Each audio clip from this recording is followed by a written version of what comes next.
I remember the first time someone explained what gender identity and a gender expression meant to me. I remember it clearly. It was right after I was elected in 2011.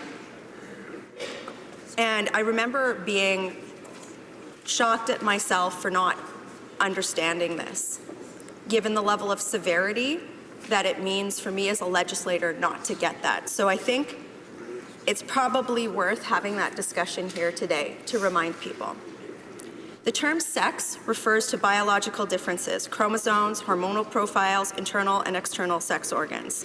I'm quoting from a paper from an Australian university. The term gender describes the characteristics that a society or culture delineates as masculine or feminine. So while your sex as male or female is a biological definition that is the same in any culture, what that sex means in terms of your gender role in society can be quite different cross-culturally. These gender roles have an impact on the health of an individual. In sociological terms, gender role refers to the characteristics and behaviors that different cultures attribute to the sexes.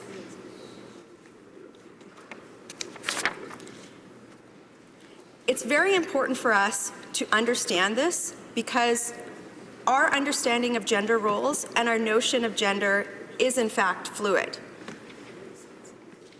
I look at myself today. I'm standing in the House of Commons. I'm a cisgendered woman.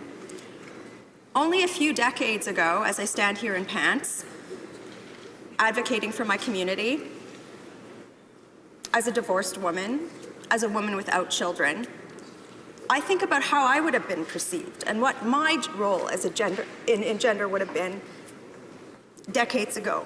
I wouldn't have had the right to stand here. Our rights are so precious and they're so fragile.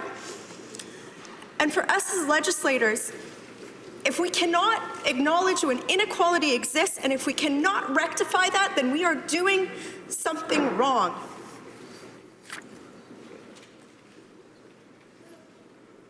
My rights as a woman, my equality, were won by those who came before me, who challenged the norms assigned to my gender by society, and who still challenge those norms today, and ensure that those challenges are remedied by reflection in law. The right to vote, discrimination based on gender, sexual harassment, equal pay for equal work.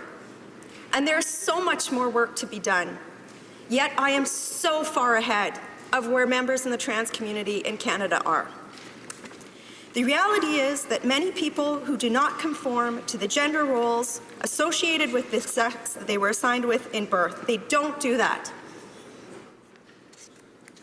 This is not a defect, this is not an illness, this is an expression of our uniqueness and of our humanity, against what others in our society may pressure us to conform to be.